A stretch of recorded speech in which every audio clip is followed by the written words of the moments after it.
Hey, everybody. Welcome into another episode of the Connection Loop podcast. Today, we're super excited to welcome into the show Alice Heiman, who's the founder of her own company, Alice Heiman LLC, and is nationally known for working with B2B companies that have really experienced exponential growth potential and elevated their sales and increased their valuation, which is one of the most important things.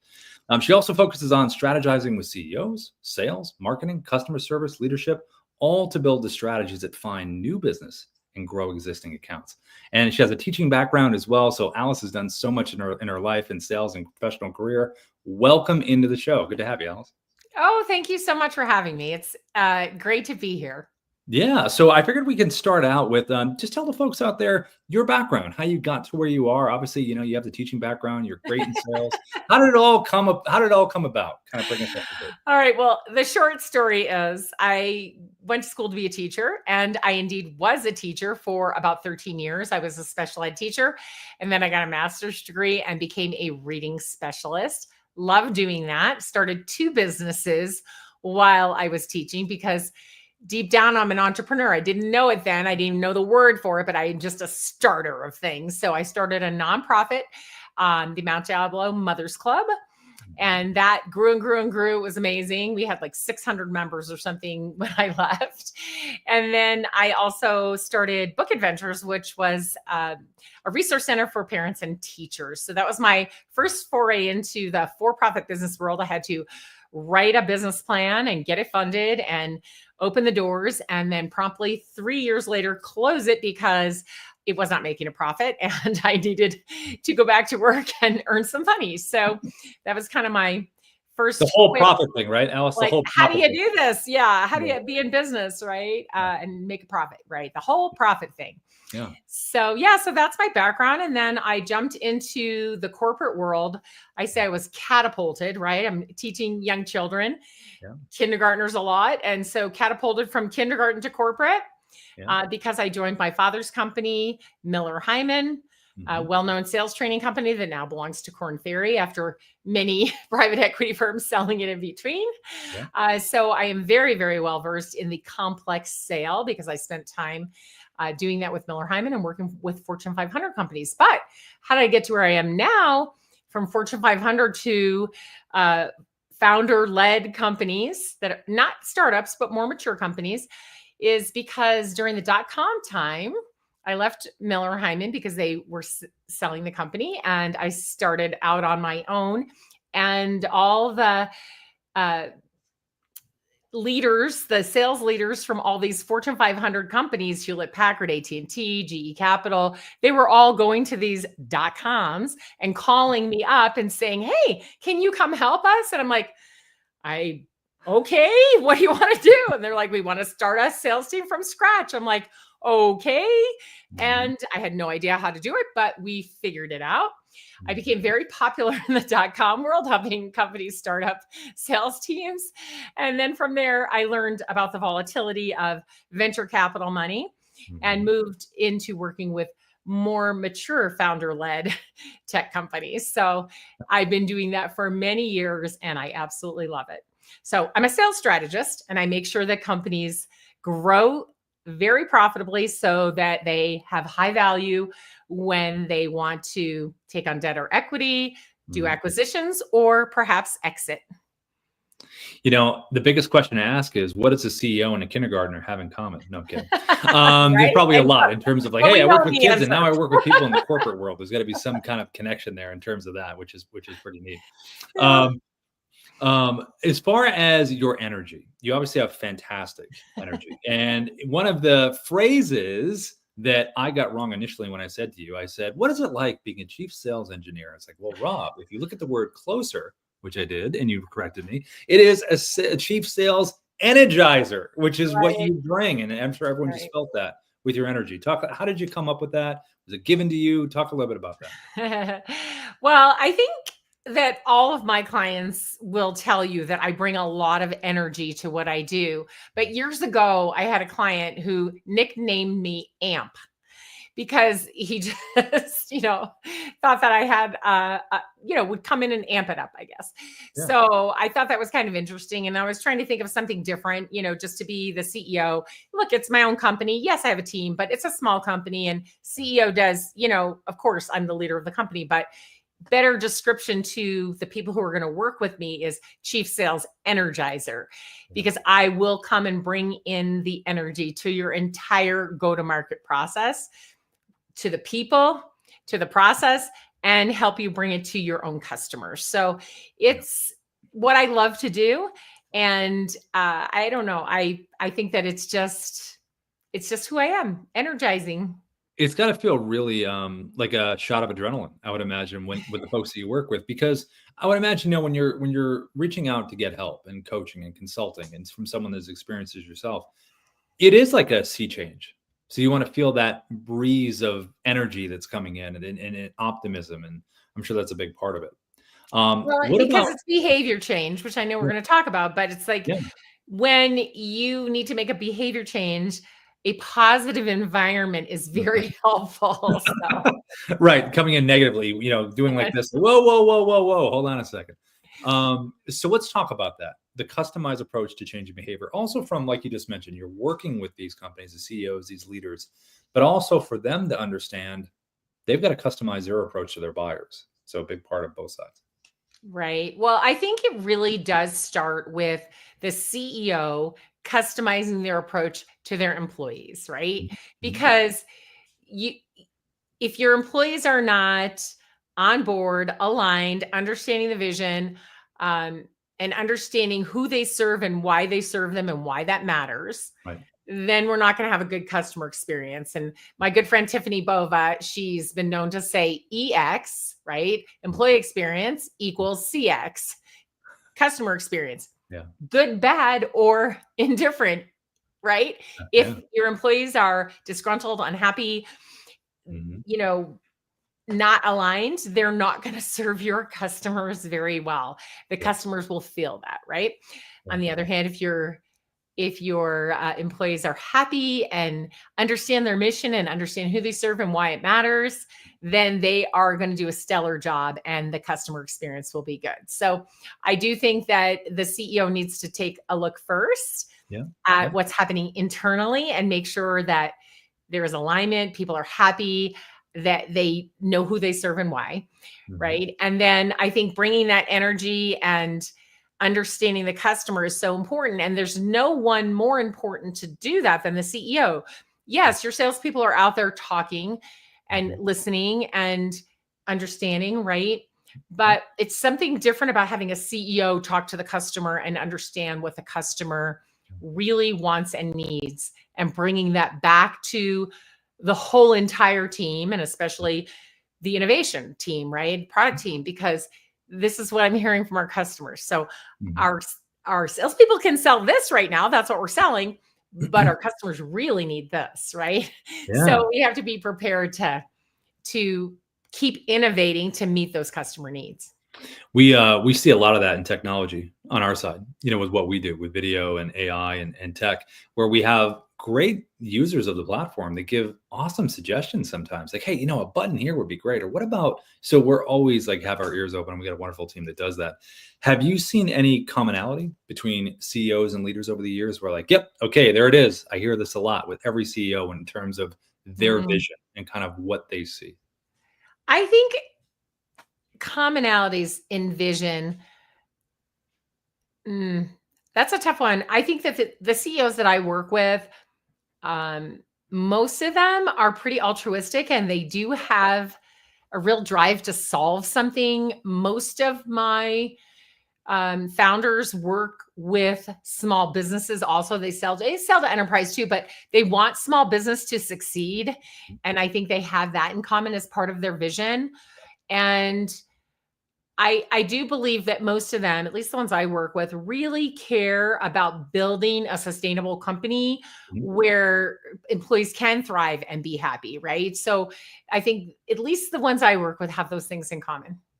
Are there any industries over the years that you've enjoyed working with, like a certain point, like, oh, I love working with tech companies or the healthcare space or the coaching space? Is Oh there my God. anything that kind of get you moving on that, or do you enjoy kind of I all of get pretty excited about most, but I'll tell you a couple that I think are, even maybe more cool, or whatever. I had the opportunity to work with two different companies in the art world, Oh, nice. very innovative. They sell to large hotel chains and large buildings and office complexes. So, when you go into a hotel, there's art in the lobby, there's art in the hallway, there's art in the elevator. Sometimes there's art in the rooms, Right. right?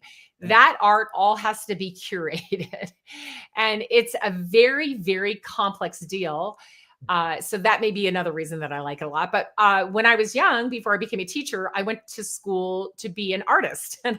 So I have an affinity for art anyway.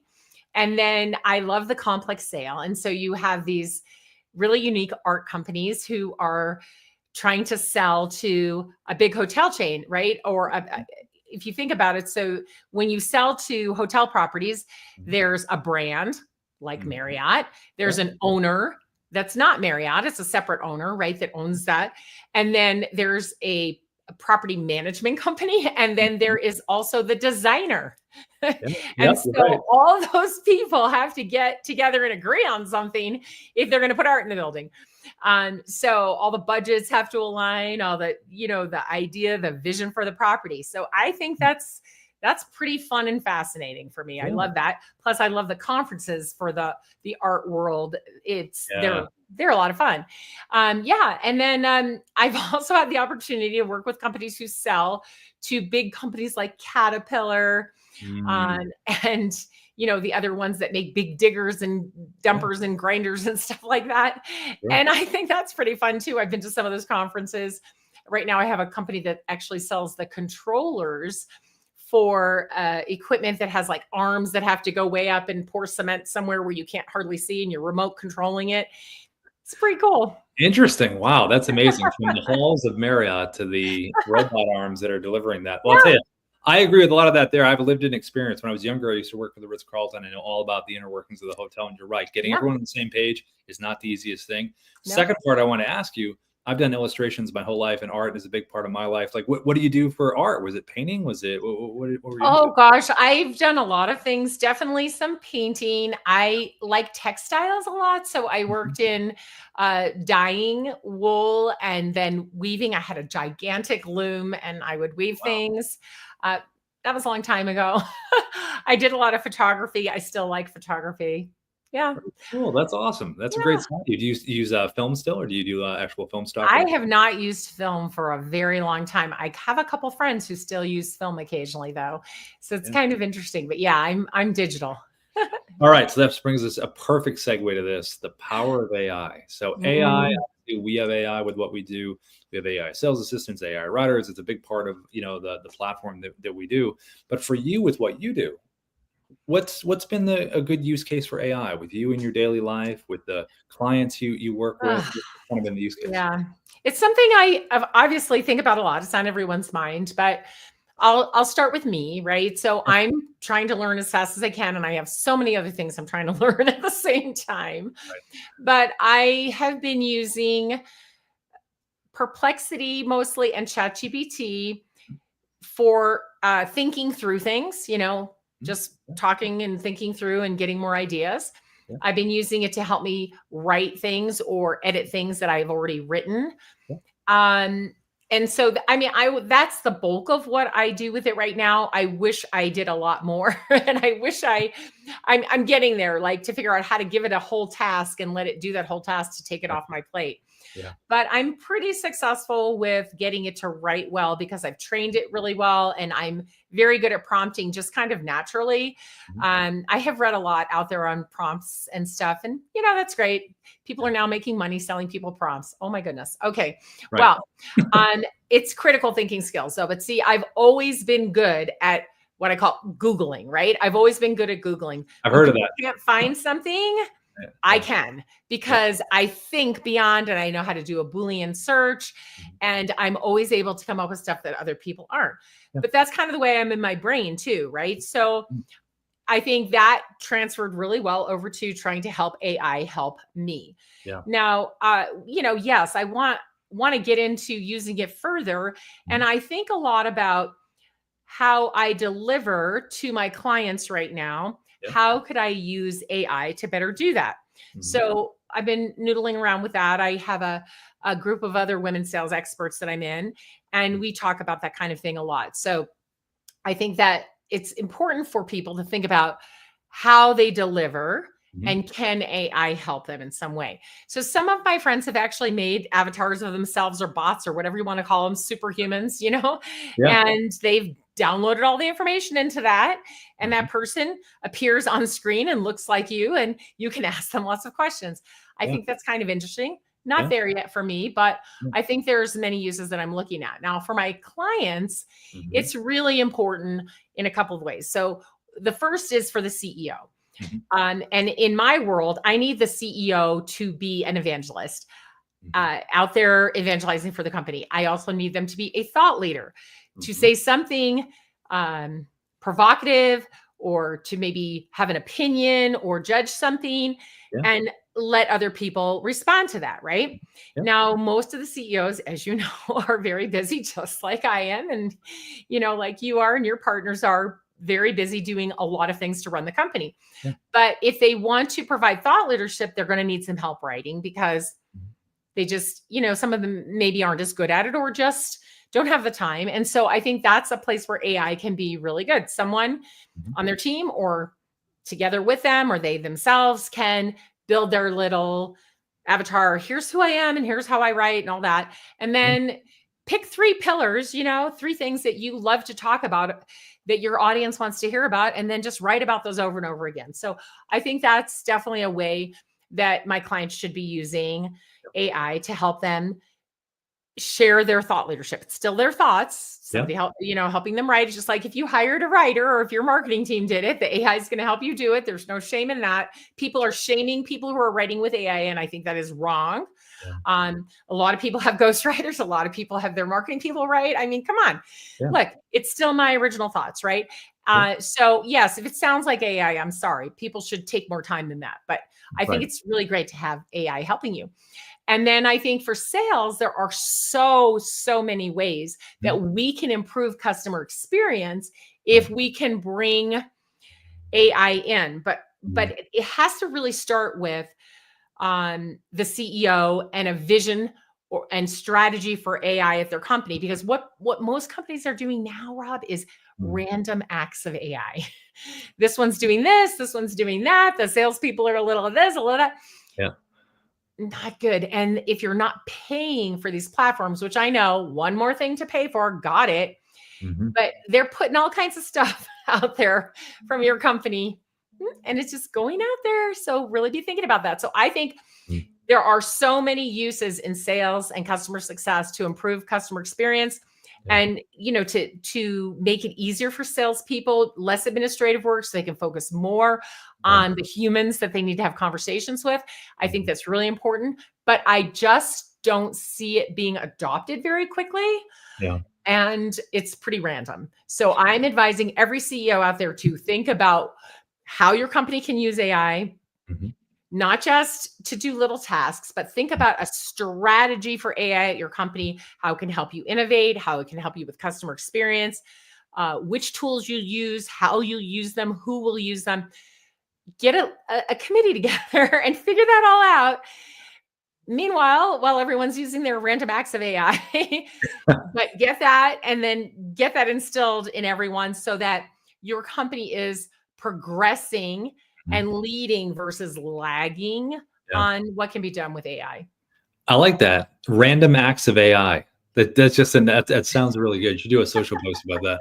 Yeah, I think we're always telling everyone on our side, lower your tech stack, get what you can. But having a cohesive AI roundtable within the company and everyone's on the same page, and Yeah, the AI being very supportive of sales folks in their journey, because since the beginning of time, sales has always been about relationships and that right. person and that interaction. And as long as it's supportive, Fantastic. But we just, for scale, Yeah. like being scalable and repeatable, that's one of our favorite phrases of Ruben, who's one of the started Dubb, and he's really big on scalable and repeatable, which is a very powerful thing to have.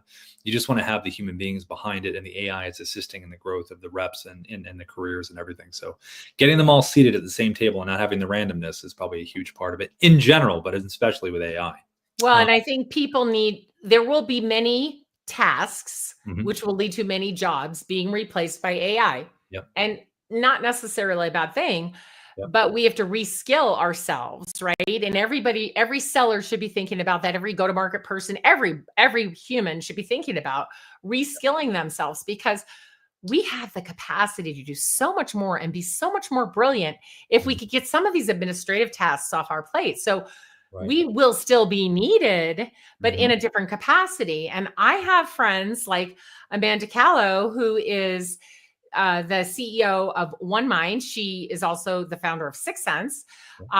She has some superhumans, she calls them, that can replace a seller, and they're pretty darn good, right? And especially even replacing a sales engineer. So I'm starting to see it.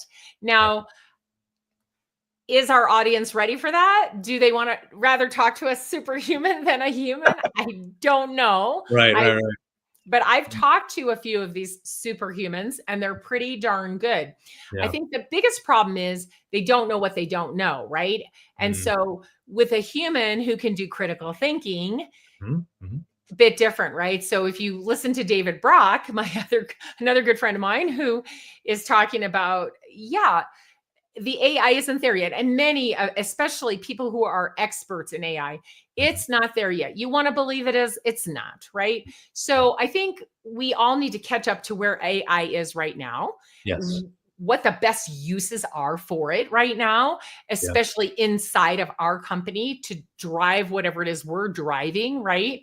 Yep. And use it to its fullest Mhm. and look out to the future. How is this going to help us grow our company in the future, grow our people, change the way we do things, and in the end, really give the customer a better experience, because in the end, that's all that matters. So Right. I think we need to kind of catch up a little bit. I'd say most companies, at least the size that I work with, they're pretty behind. They're not even, some of their salespeople aren't even doing any random acts of AI. They're not using it at all. There's a random acts of anything but AI. Yeah, that's probably true.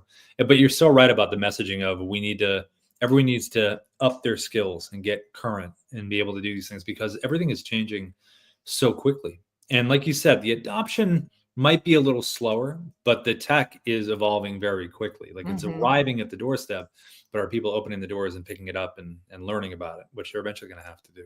Yeah. Now, in terms of with your company, your team, within the past calendar year, have you seen anything strategy-wise that's worked for you guys in terms of getting your messaging out there, getting new clients? Has there been anything you've been like, you know what, this last year, this has worked really well that we've done? Well, of course, everybody wants more customers, right? Everybody wants more leads. They want more conversations with people who can buy from them. And it is a problem right now, because the methods that had worked in the past don't work anymore. And these outbound motions using SDRs, sales development reps, and even now we're trying to just do the same bad motions with AI, are not working. Right. People don't want any more email in their inbox. And especially bad spammy, all about me kind of stuff. They just don't want it needed, and it's getting deleted. So it's really just a mess, I think. But for me, what has always been the number one way for me to get business is referrals. One CEO tells another CEO.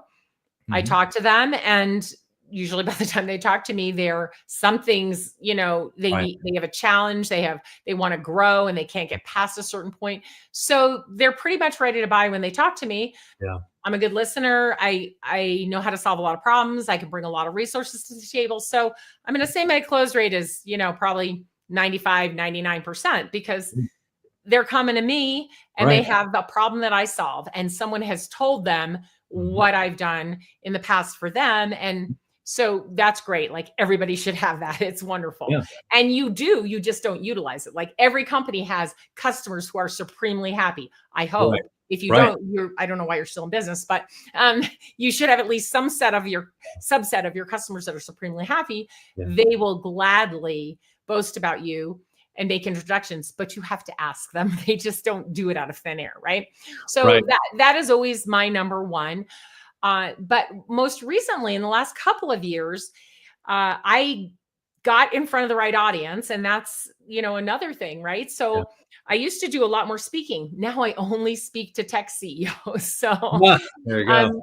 I got in front of a group called Ace Tech in Vancouver. Yeah. It's a membership organization for tech CEOs in the Vancouver area, Mhm. and they're my people. They were my people. It was like just such a good fit, and I've had a lot of clients come out of that, and they're wonderful because they're such a good fit. So if you can find an audience that's your audience and stick with them, Yeah.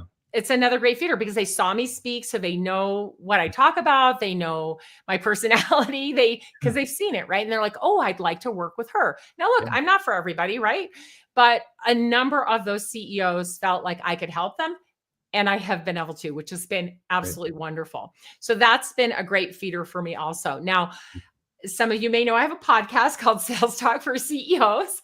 Yep. So that is a bit of a feeder, but it's not as much as I thought it was going to be, Rob. I really thought I would get a lot more juice off of that. Now, I think it puts a lot of great content out into the world and gives me lots of content to repurpose, which we all need. But I do get people who say, I heard your podcast, or I heard you interview so-and-so.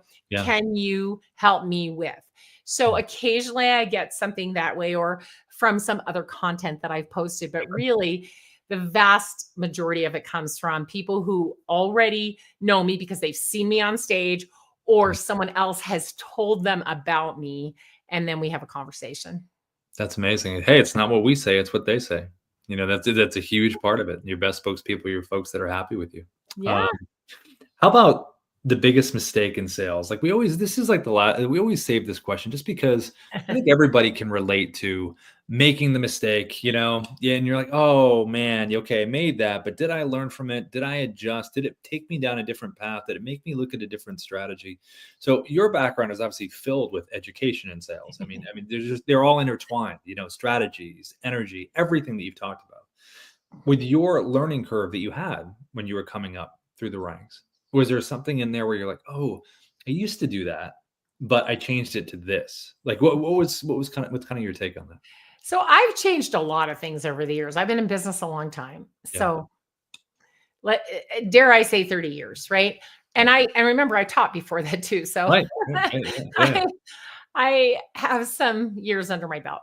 Yeah. But I think that in my own company, the mistakes I've made are really product choices that I've made, right? So there was a time when I first started out, it was just me and I was helping CEOs and I had, an assistant and somebody do the accounting and that kind of thing. But that was about it. It was a small team, maybe 3 people. Yeah. And I was just selling myself. Well, there's only so many hours in the day, right? Yeah. And you can only charge so much and have the customers that you want. So I did that for a long time. And then I thought, I'm going to build a team, right? So I was like, I can't scale this. Let me get some other people like me, right? Who I can train them. They have some background similar to mine. I can train them. They could go help clients too. That didn't work out.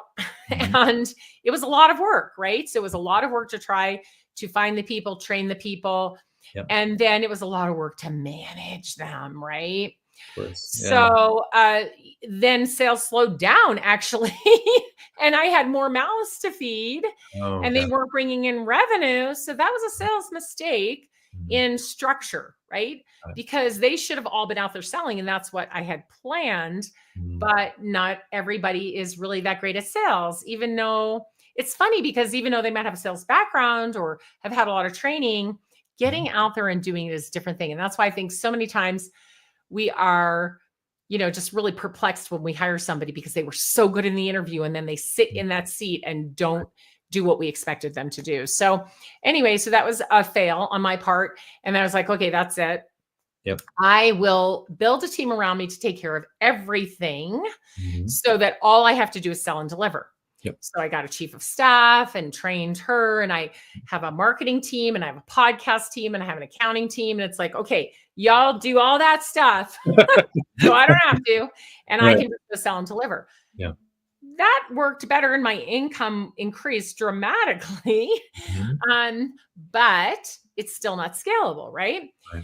And I had never really, I had never really figured out a way like how to scale the Mhm. brains in my head that do what I do. Yeah. So I would say, trying to just sell yourself Mhm. is, I mean, I don't have any trouble selling myself because I'm good at what I do and I love it, Yeah. but there's only one of me. And Yeah. so then that caps, the income that I can earn, even though my Yeah. business does very well, it's still capped. Yeah. So right now I'm thinking about what I could build to scale. So I Mm. couldn't, I mean, I came up with a lot of things that I didn't want to do to Mhm. scale. Like I Yeah. didn't want to make videos. I didn't want to Yeah. do, there were a lot of things I didn't want to do. Mhm. And looking at all the different models, I didn't want to come up with a product. I didn't want to come up Mhm. with software. Mhm. I had to really put pressure on myself to innovate. And so I joined Strategic Coach Mhm. to get around different people and different thinkers and try to come up with something. And Yep. so I did. And it's great because I see how it can scale. Mhm. It's still doing everything that I love and adding a component outside of what I do now that I'm extremely passionate about. Mhm. And I can do it in cohorts versus now I can only serve like 6 to 8 clients at one time because I have the CEO and their team and I'm Sure. working with each of these companies every day. Yep. It's it, right? Yeah. But if I work with them in cohorts and a little differently, like I'll only work with the CEOs and not with their whole teams, Right. but I'm building a framework to make it so they can do it. Mhm. And then I can have many people at one time together, Mhm. learning together, Yep. right? Yep. Right. In a highly specialized Yep. way. Yep. And this is a proven model. I mean, Strategic Coach has that model. Vistage has that model. EO has a model. Mhm. Oh, the WPO. There's a lot there. It's a known model, but mine will be extremely specific. It's going to Yep. be for female tech CEOs Perfect. who Yeah. are over the age of 40, Yeah. who are driving revenue while raising a family, possibly taking care of elderly parents, Mhm. and going through perimenopause or menopause, which throws Yep. a whole nother dimension on everything. Yeah. So I'm pretty excited about it. Great. I will be launching it in 2026, and I'm building my community now. That's amazing. That's the kind of those are the stories that are really great to hear in terms of strategy because it's taking all the information that you've gotten, all the experiences that you've gotten, and you figured out a solution that you're putting together and going to implement. And I think that's what people try to do all the time. And Well, it's and great. it's a very personal solution too, because I'm a Yeah. CEO and Yeah. I have raised a family. Now I'm taking care of elderly parents and grandkids and, Right. this whole world of Mhm. perimenopause and menopause. Mhm. We are now finally talking about it out in the open, right? Like years ago, I would have never mentioned that on a podcast, right? But Oprah's got it on TV and the PBS has a show on it and it's Yeah. all over Instagram.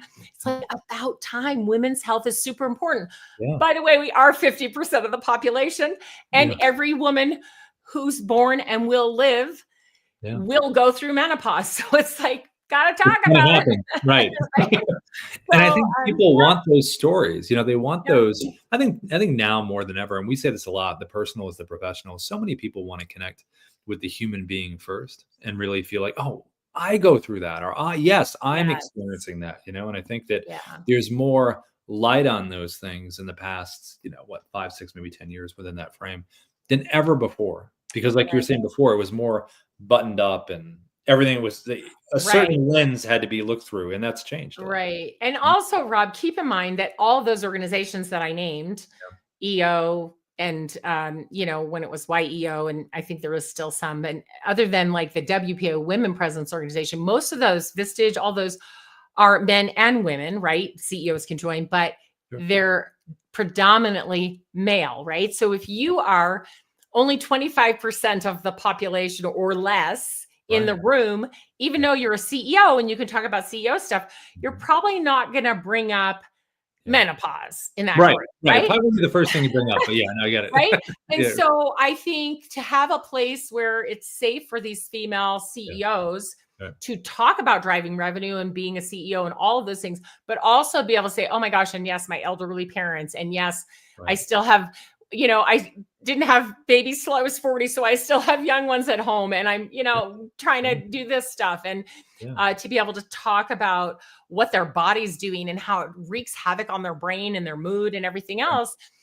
And just to we know other women go through menopause, but we don't talk about it. And so we feel like we're all alone in it, and we're just really not. Like, we're just all there together. And I think it's great for the guys to talk about it too, because it impacts everybody, right? It does. We're all interconnected, so it impacts everything. And being able to talk about those things that truly, think about it when you have a conversation in general. If you try to find out what that true stopping point is, or that block that you have, that's a lot to do with leadership in terms of teams. Like, this is what's blocking you. Let's talk about that, because it behooves every CEO in the world to have high performing, healthy women on their team, right? Like, that doesn't hurt anybody, right? So why not have healthy, high performing women on your team? Like, what can we do to help, right? Right. That's you're so right on that. You're so right.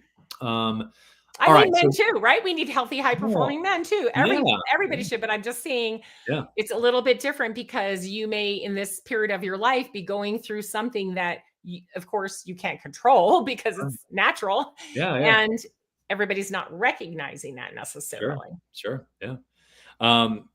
So before we go, your best piece of advice for folks out there, and like, wow, that's what should as we're getting ready to hit 2026 very shortly, like, what's your general advice, your mindset? Like, what do you recommend? Say, like, this is how you want to kind of approach this thing. You talked about leveling up, which is a big thing, but anything else you want to kind of add on top of that? I think that CEOs really need to know what's going on in sales at their company. They need to look at the emails that are going out, listen to the calls, and know and understand. Yes, you have sales leaders to do all this stuff, but you need to know, because I have sent recordings of calls. I have sent emails that I've received to CEOs who were appalled. They had no idea what their sales team was doing, right? And, I say to them, look, how many cold calls do you take in a day? How many cold emails do you answer in a day? Oh, 0?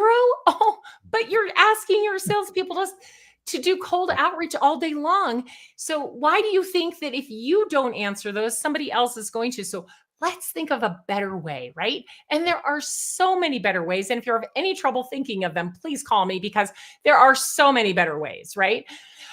So I think that what we have to do today to win in this market is to think about the customer and how they would like to be approached, and what they need, and how they make a decision, and what's different in their world, and how whatever we're going to provide for them is going to make them better in some way. Because it's not enough to just get customers. You need successful customers. They should be able to take what you have sold them and be successful with it. You can never forget that part, right? Right. That's a huge part of it. Yeah. I mean, companies are going to go out of business, and it's already starting. There's a lot of acquisitions going on, and this should, yes, it should be like that, right? There's not enough room in the market for all the competition. And if you're not the best, you're probably going to get acquired, or you're going to go away. So really think about, what do your customers need from you and how they want to get it, right? And then meet them where they are, so that, you have really great experiences, and then they, it's sticky. They want to stay with you, right? Yeah. That's like the buyer wanting to meet at a cafe, and you're like, you know what? I'd rather do this instead. It's like, whoa, I just gave you like half the answers to the test. You know what I mean? I want you to do this. So that's the biggest thing. Yeah. Well, Alice, thank you so much for joining us today. It was a really great combo. A lot of really good golden nuggets in there for everybody to learn from. And thank you for taking time, most importantly, out of your busy schedule, because obviously you're busy doing 10,000 different things. So. Yeah, well, it's, it keeps me young. Well, we appreciate you spending the time. So thank you very much. We appreciate it. Oh, you're welcome. Thanks for having me, Rob. You're welcome. All right. See you next episode, everybody.